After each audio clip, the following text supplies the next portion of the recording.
Okay. Hi guys, welcome to TISNET podcast series. Today we have Pritam Kumar from Punjab, and he got selected for MA in Social Entrepreneurship, TISNET Mumbai campus. Okay, so we'll talk with Pritam, understand how he has prepared the exam, what are the obstacles, interview part भी बात करेंगे, and जितने लोग social entrepreneurship के लिए target कर रहे हो, ये वीडियो आपके लिए भी काफी helpful रहेगा. Okay. So, hi Pritam, how are you? Fine, sir. And congratulations, you got Mumbai campus for entrepreneurship program. Thank you, sir. So, कैसा लग रहा है after getting the TIS campus? अच्छा ही लग रहा है सर, अच्छी फीलिंग है क्योंकि एक तो मुंबई का कैंपस है, फ्लैगशिप कैंपस है और कन्वर्ट करके सर अच्छा ही लगता है. Feeling good sir. Okay, okay. So basically, Pritam joined us for the live class, online classes के लिए, and he prepared from there. So we'll talk with him regarding the preparation. So Pritam, first of all, tell me कि social entrepreneurship क्यों जाना है? I mean ये mindset क्यों आया था?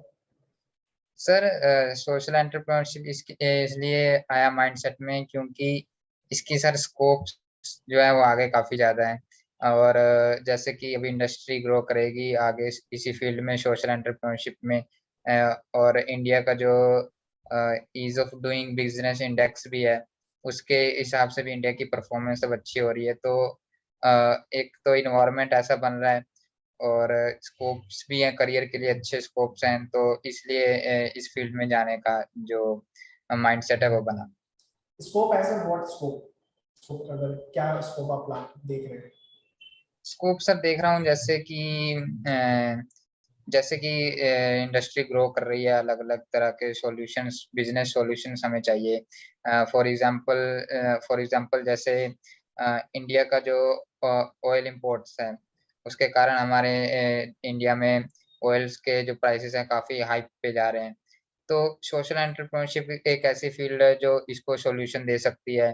हम क्या कर सकते हैं, हम इथेनॉल को यूज कर सकते हैं, हम शुगर केन को यूज कर सकते हैं, उससे इथेनॉल बनाकर उसको ऑयल इंडस्ट्री में यूज कर सकते हैं. तो इससे क्या हो रहा है कि एक सस्टेनेबल डेवलपमेंट की तरफ जो है ग्लोब जा रहा है और सोशल एंटरप्रेन्योरशिप एक ऐसी फील्ड है जो सस्टेनेबल डेवलपमेंट को और ग्रो करने में हेल्प कर सकती है. तो इस तरह से काफी business solution, business ideas social entrepreneurship की फील्ड प्रोवाइड कर सकती है.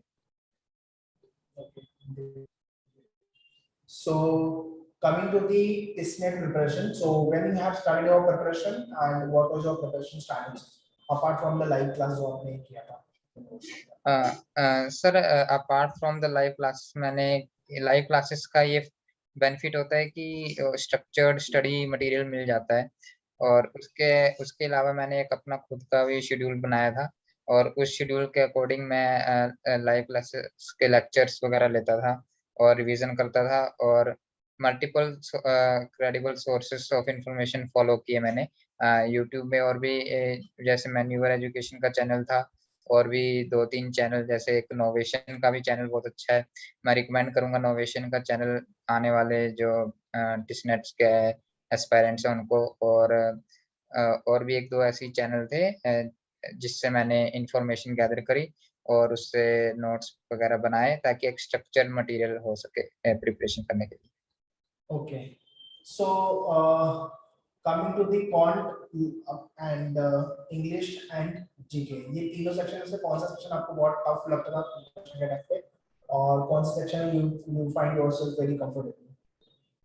सर क्योंकि ऐसा था कि टिसनेट की जो जीके है वो हमेशा ही एक स्ट्रॉन्ग फैक्टर रही है, तो जीके को ही एक चैलेंज मानता था मैं. और जीके क्योंकि एक बहुत वास्ट भी थी, लेकिन सरप्राइजिंगली इस बार टिसनेट में क्या हुआ कि जीके उस लेवल की नहीं आई थी, थोड़ा कम लेवल की थी.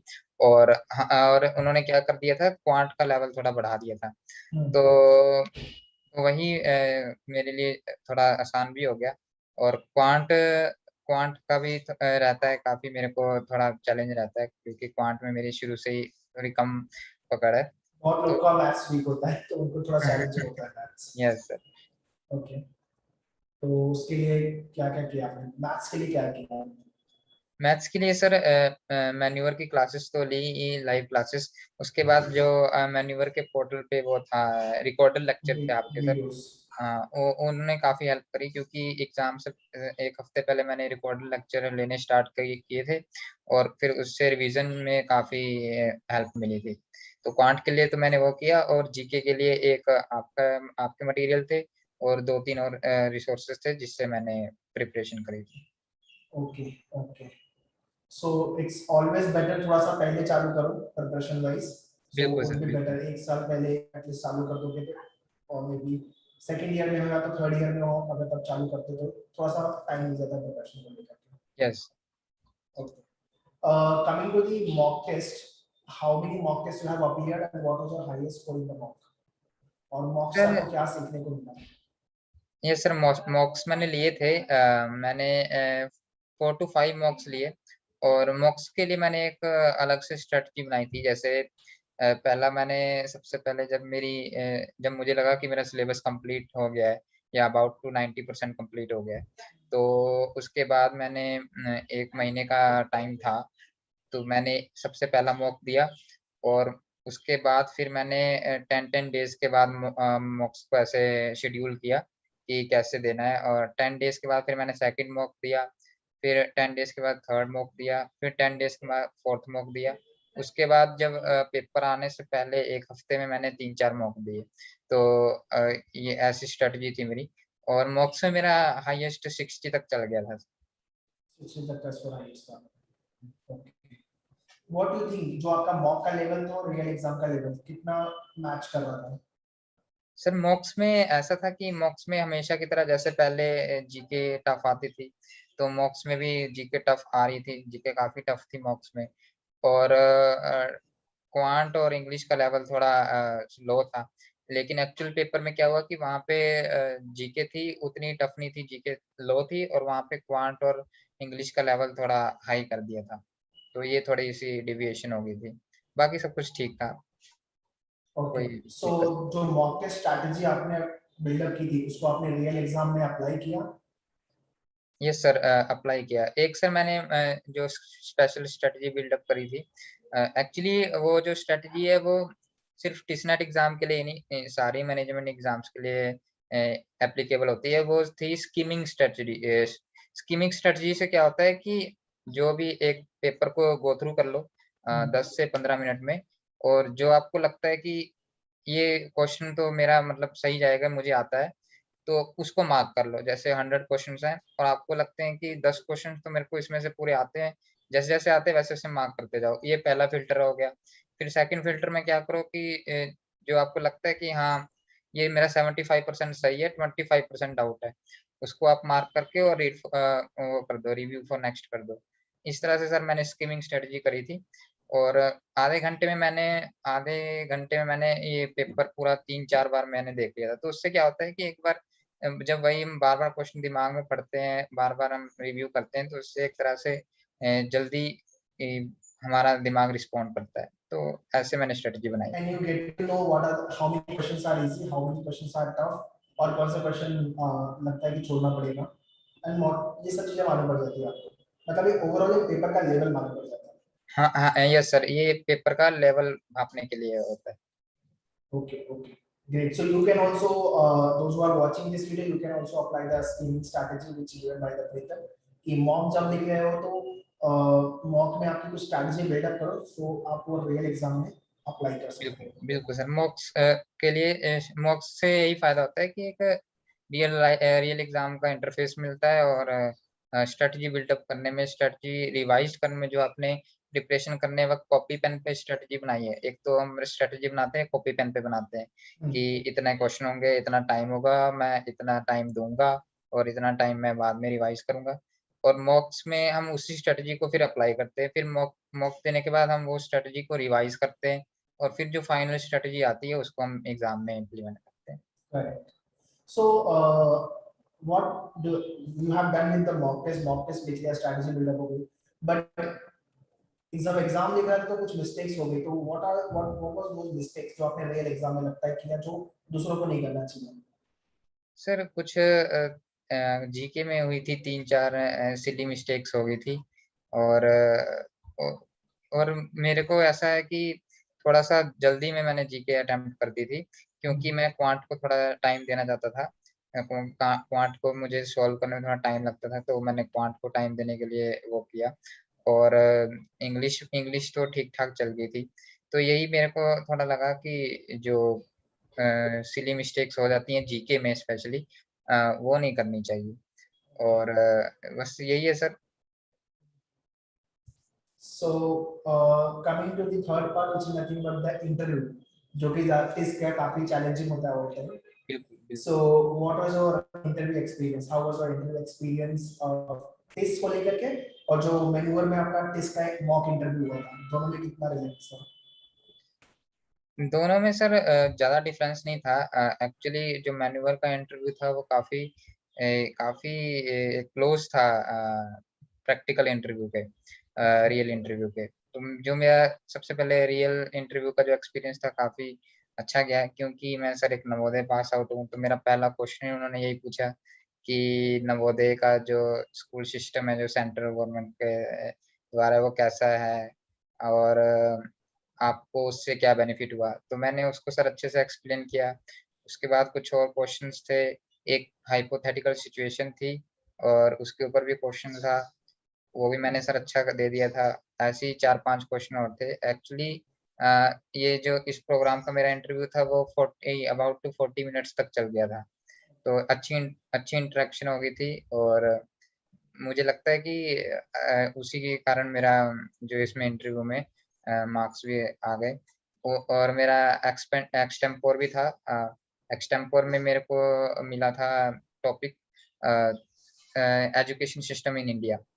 तो मैं यही रिकमेंड करूँगा स्टूडेंट्स को भी कि जो भी आस-पास चल रहा होता है जीके में, करंट जो चल रहा होता है, करंट जो सिनेरियो चल रहा होता है, जो भी स्कीम्स आती हैं गवर्नमेंट की, उसको अच्छे से पढ़ना चाहिए, उसको अच्छे से एनालाइज़ करने आना चाहिए और आपका सबसे इम्पोर्टेंट थॉट प्रोसेस मायने रखता है कि आपका ओपिनियन क्या है। वो बार-बार जो टिस का पैनल होता है, वो बार-बार इंसिस्ट करते हैं कि आपका ओपिनियन क्या है, आपका व्यू पॉइंट क्या है।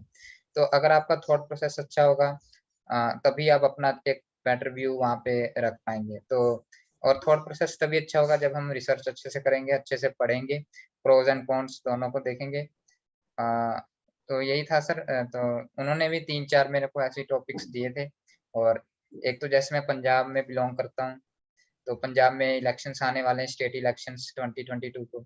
तो उन्होंने पूछा था कि एक बड़ा फ़नी सा क्वेश्चन पूछ लिया था कि केजरीवाल जी ने अनाउंस किया है फ्री बिजली पंजाब में, तो आप उससे कितने खुश हो? तो मैंने वही उनको बताया कि इसके क्या कॉन्स हैं, क्या प्रोस हैं। दोनों मैंने व्यू पॉइंट अच्छे रखे, तो यही मैं सजेस्ट करूँ। Great. Nice, nice. Anything was related to social entrepreneurship को लेके कोर्स ओरिएंटेड कोई क्वेश्चन था क्या interview में? ये सर सोशल एंटरप्रेन्योरशिप के रिलेटेड क्वेश्चन आए थे। उन्होंने एक बेसिक सा आउटले पूछ पूछ लेते हैं सर, किसी भी कोर्स का अगर हम उस कोर्स के रिलेटेड हम इंटरव्यू देते हैं, तो एक कोर्स का बेसिक आउटले पूछ पूछ लेते हैं कि बताओ कि आपको कैसे इंटरेस्ट आया इसमें? आपने कुछ पहले किया है या नहीं? तो मैंने बताया था सर कि मेरे को जैसे मैं नवोदय में पढ़ा हुआ हूँ, तो मैंने उस टाइम जो नवोदय में ज़्यादातर बच्चे आते हैं, वो पुअर बैकग्राउंड से आते हैं, क्योंकि नवोदय सिस्टम बना ही उनके लिए है। तो मैंने बताया कि वो उनके जो फाइनेंशियल बैकग्राउंड है, वो पुअर है, उनकी जो इनकम्स है, वो स्टैग्नेंट हो चुकी हैं। तो सोशल एंटरप्रेन्योरशिप एक ऐसा फ़ील्ड है, जिससे हम इनकम्स को बढ़ा सकते हैं, क्योंकि मेरा एक कोर्स वो भी था, लाइवलीहुड्स वाला भी था। अच्छा. तो तो ये सब मैंने उसमें बताया था। ऐसे करके वो क्वेश्चन बनाकर पूछ लेते हैं। Okay. Nice. Overall, if I talk about TIS, अगर मैं TIS देखता हूँ, so what do you think? What kind of a quality TIS look into the candidate? Sir TISS सबसे पहले ये देखता है कि आप कितना उस कोर्स को लेकर सीरियस हो। कितना आप में इंटरेस्ट है उस कोर्स को लेकर पढ़ने में, उसमें आप कितना अच्छा एक better after passing out from TISS आप कितना अच्छा जस्टिस कर सकते हो टिस के साथ और सोसाइटी के साथ। वो सर ये जो 3 चीज़ें टिस मेरे हिसाब से in my opinion every student में देखता है। Okay, very nice. So if I summarize overall Pritam interview, he talk about the preparation part, so like class one he has done properly, and he has his own schedule also preparation को लेकर के. After that mock test he build up very well skilling strategy and all. Interview में when he went तो detail में थोड़ा सा current जो भी न्यूज़ चल रही है उससे कनेक्टेड थे. So जो भी क्वेश्चन पूछा पैनलिस्ट ने ही रिप्लाई वेरी वेल. बट उसके पहले जो मॉक इंटरव्यू मैंने वर्क आउट था वो भी अच्छे से परफॉर्म किया था. उसमें प्रोस एंड कॉन्स सारे बताए हुए थे, तो वो चीज हेल्प की उनके Yes. इंटरव्यूज में, right. And lastly obviously how good you can justify after qualifying after you come out from the DISS in the society. ये overall I think interview का crux was like what I can summarize. So that's it guys from Pritam end, and I hope you must be enjoying all the podcasts and understanding and getting lots of information from these people, because these people will now be going into the DISS campus और यहाँ पे senior होने वाले हैं basically. ठीक है. So ये सारे podcast देख के you can understand and you can learn from them. So ये सारी mistakes अपने को नहीं करनी है, और if you really want to crack this net, so ये सारे पैरामीटर्स पे काम करना, जो भी pros and cons, do's and don'ts हम podcast में बात कर रहे हैं. So thank you Pritam for sharing the detailed experience. Okay, bye bye. Yes sir, bye. That's all we have done with the podcast.